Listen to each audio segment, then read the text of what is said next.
This show is sponsored by Sims Business Systems, Arizona's #1 family-owned technology boutique, serving your copy, print, IT, and teleconferencing needs since 1978.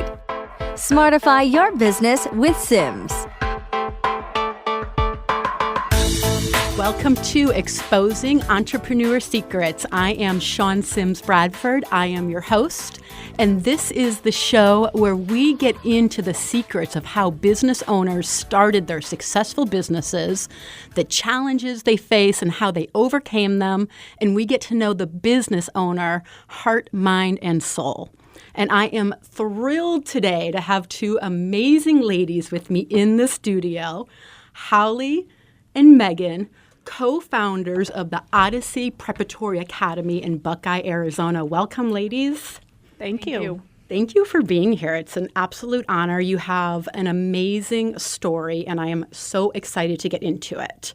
So it was about 10 years ago that you started your charter, and you started in a strip mall. And fast forward 10 years, you now have 5 campuses, and you serve over 3,000 students, which is amazing. What was the driving force to start your school? We were 8th grade teachers, and we were working in a school where we just felt that our kids weren't being challenged, and we felt there was more that we could do to help our kids find success. And we tried to work within the system and we just kept running into roadblocks. Yeah. And Megan had the idea that we should start a charter school. And when we looked into it, the applications were due August 1st of that year, which I think was 2007. Mm-hmm. And so we'd missed the deadline by 5 days, but we really thought, oh no, we can do this. Like, we can do this in 5 days. It took us a year and a half of planning and preparation before we were able to even submit our charter, though. Oh, that's amazing. So you got the charter in what year? We got our charter in 2009, January of 2009. Okay. And just to clarify, yes, it was Holly's idea to start a charter school. You're both giving credit to the other for starting. We're both blaming the other. We're both blaming the other. So it's been a phenomenal journey, a whole decade. And I mean, truly, you've 5 campuses, and they're impressive campuses. Thank you. You're welcome. I would think with that much growth, there has been a few bumps in the road. Would you care to share 1 or 2 of those challenges with us? There were about 567 bumps in the road. We're still waiting for So more than 1 or 2. We're still waiting to hit pavement. I think some of the biggest challenges with starting any business is startup capital. As most people know, with charter schools, there is no startup capital available. So we scrape together our retirements, our credit cards, whatever we had. And, wow. And just, we had to get as much started as we could, and as much purchased as we could. We didn't get started being paid by the state until we had kids in the school. And so all those startup costs, we had to work with a lot of contractors, a lot of curriculum people that were willing to give us net 30 for not having a business that had any credit history whatsoever.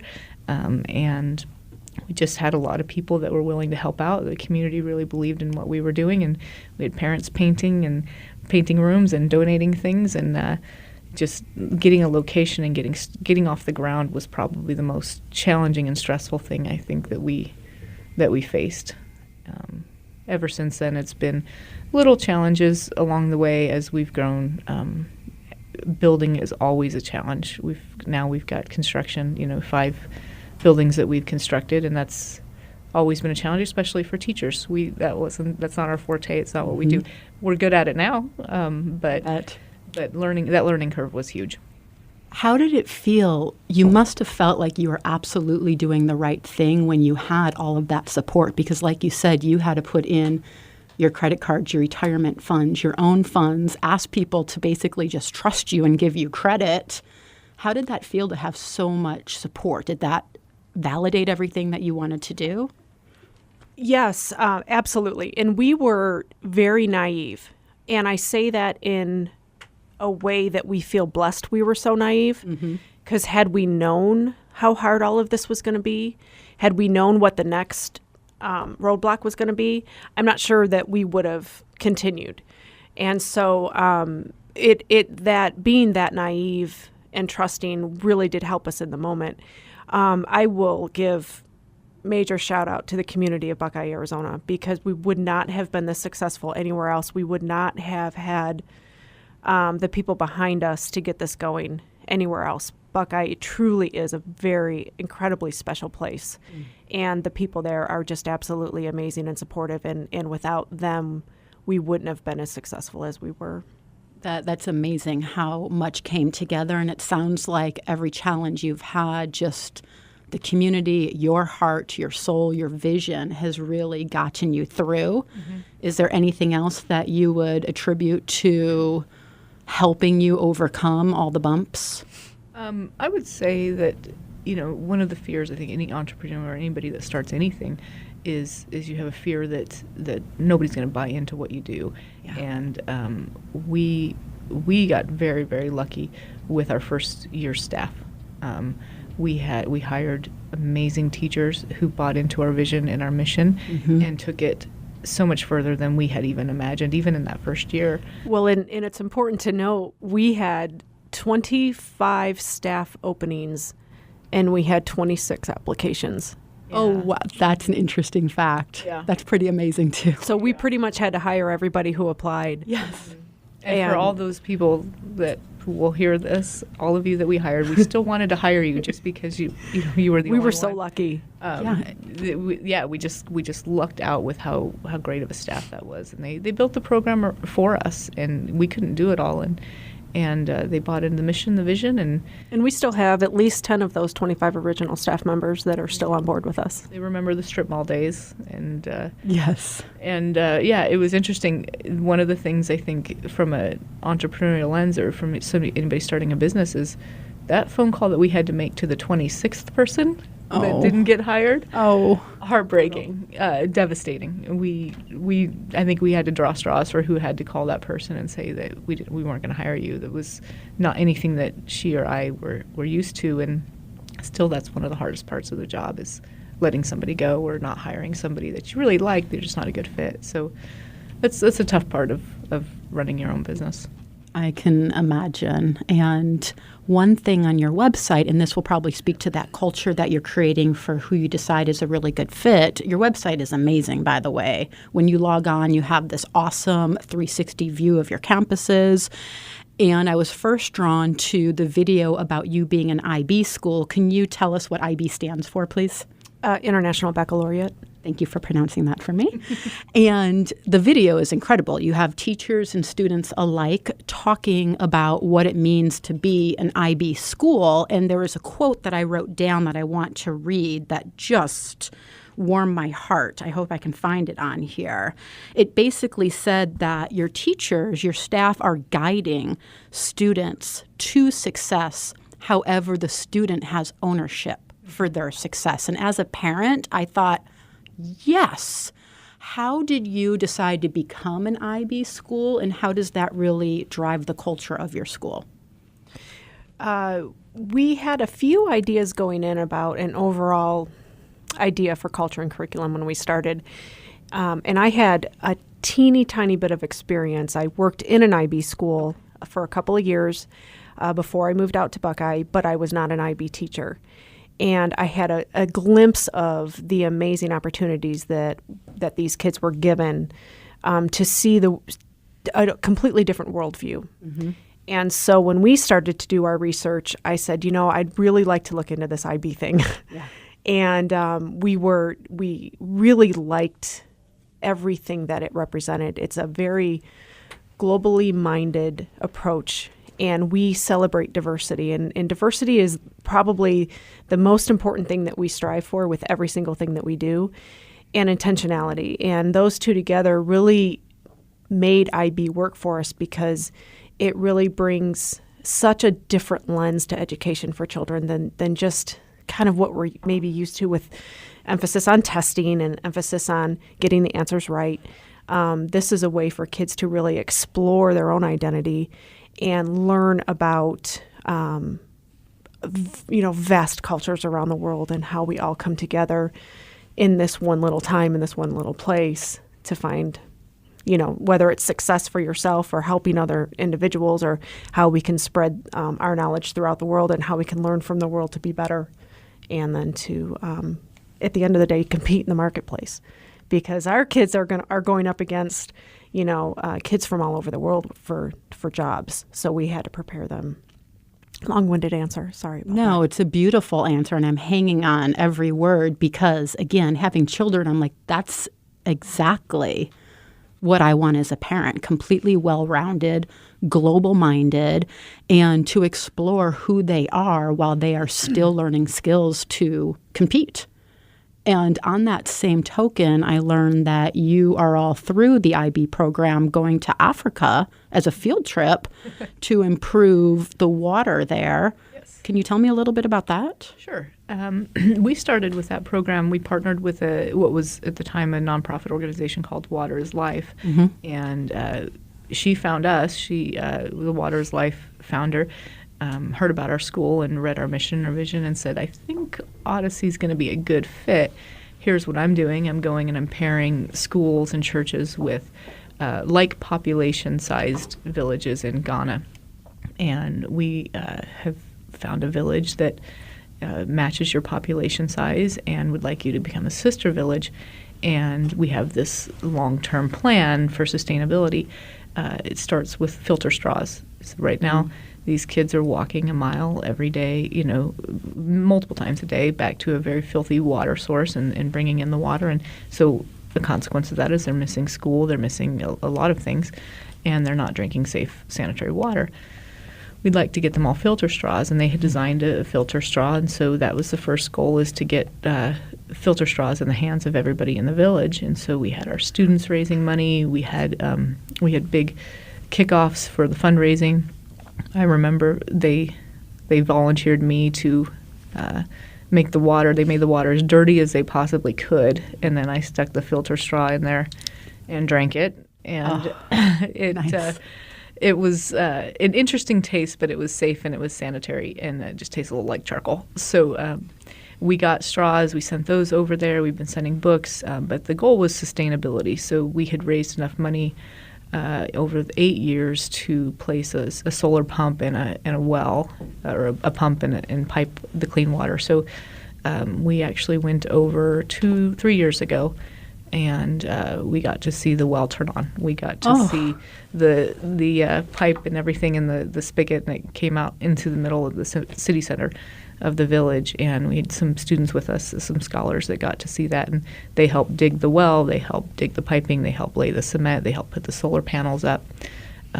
Now that we've got fresh water to the village, we put a rain catchment system on their school, so there's fresh water at the school for most of the year. And now it's about professional development. It's about teaching the teachers how to teach, and how do we keep these kids engaged, especially the girls. We lose a lot of female students as they go through that primary program. Once they get to 6th grade, you don't see much of them anymore. It's mostly men going through to the secondary schools. So our goal is to get them educated and get them university educated, and then come back and help their village become even more and more sustainable and healthy. So it's a long-term project, and we've been able to send scholars and a contingency of staff over there, and it's been amazing.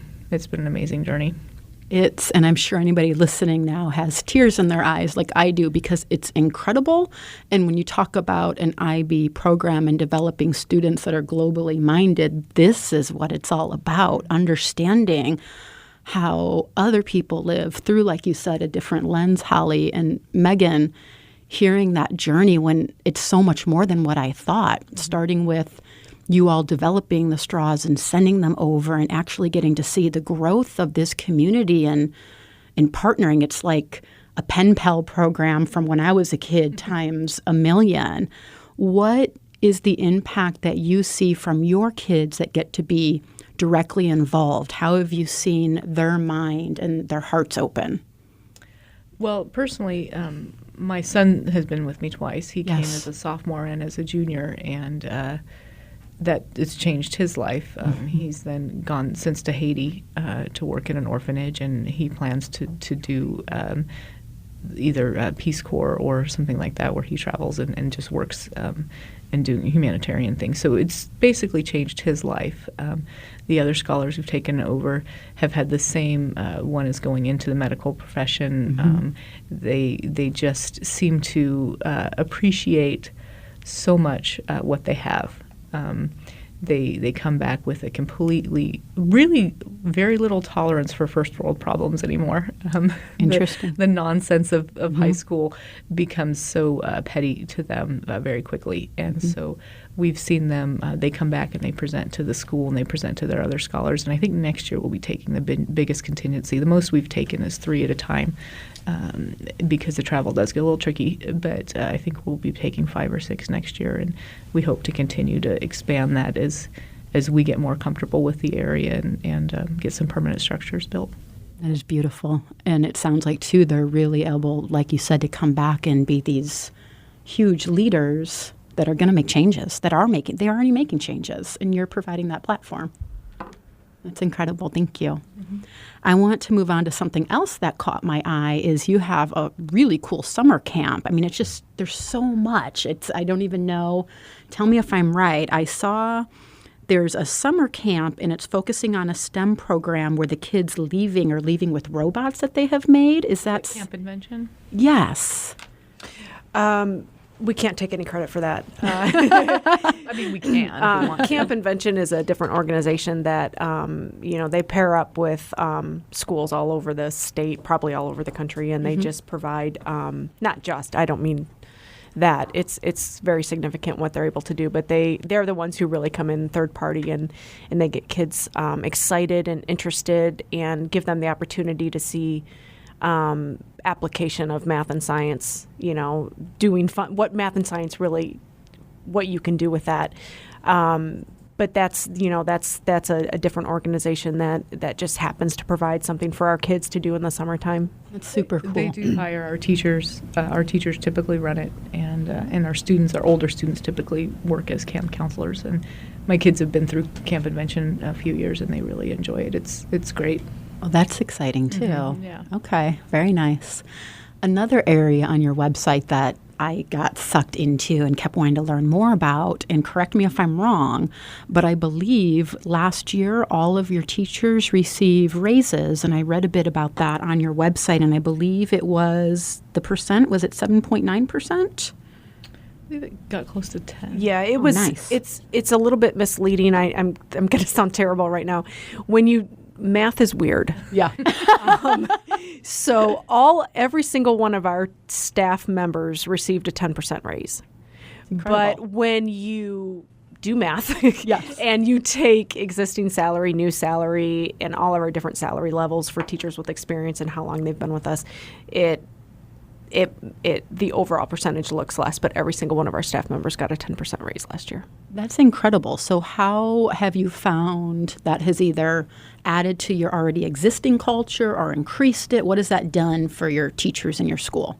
I think just morale, we do have the luxury of a very high teacher retention rate, especially compared to the state of Arizona.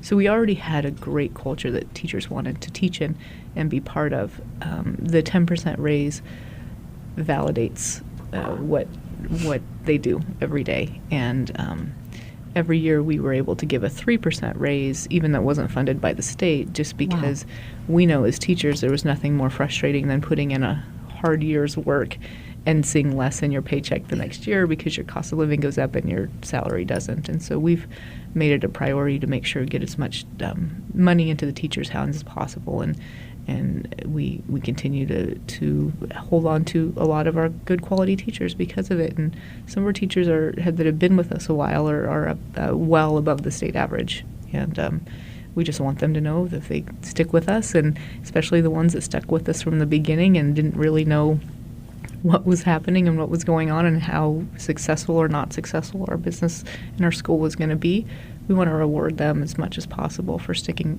it out with us through all the hard times. And we would be remiss if we did not give that credit to the Red for Ed movement.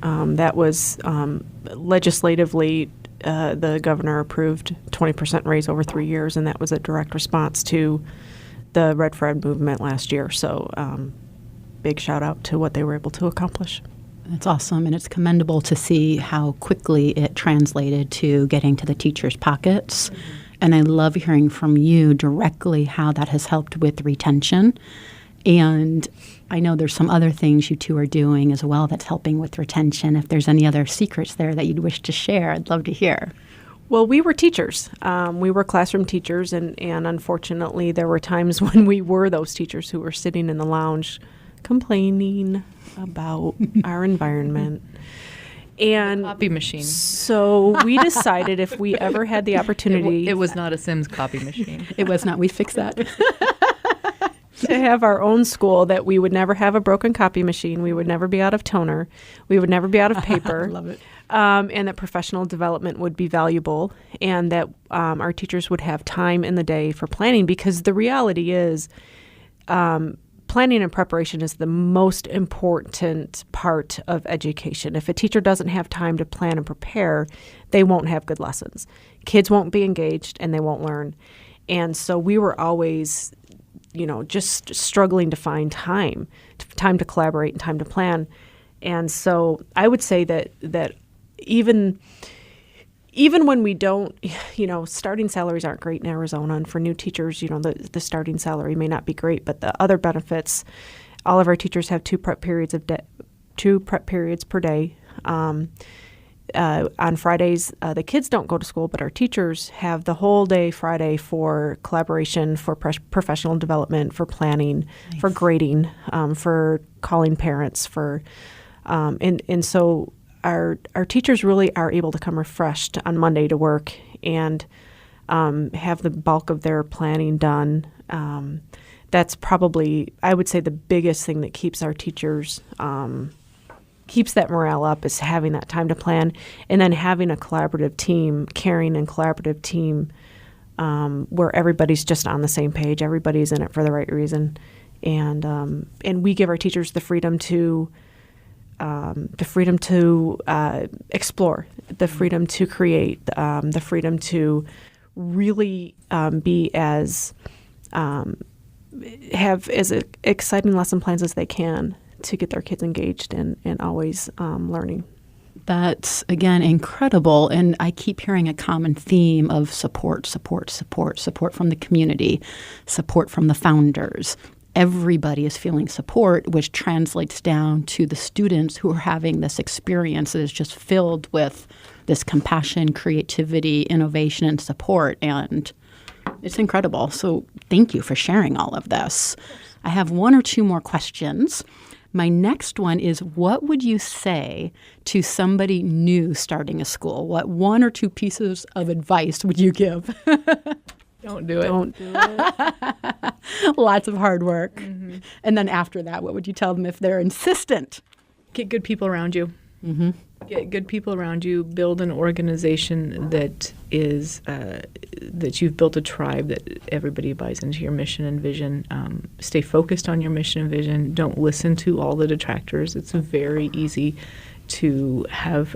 We saw parents and teachers come in those first couple of years and say, "I have this idea. My school did this. My other school did this. My other school," and it didn't fit, a lot of it didn't fit with our mission and vision, and it was hard not to deviate, because you want to keep your parents happy. And we had to had a lot of difficult conversations and say that it doesn't fit with our mission and vision. And so I would say build a tribe of people that believe in what you do.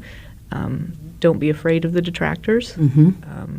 Our response to them when they would say, "But my other school did this," our response became, "But you left your other school." So very wise. We're not trying to create what you just left.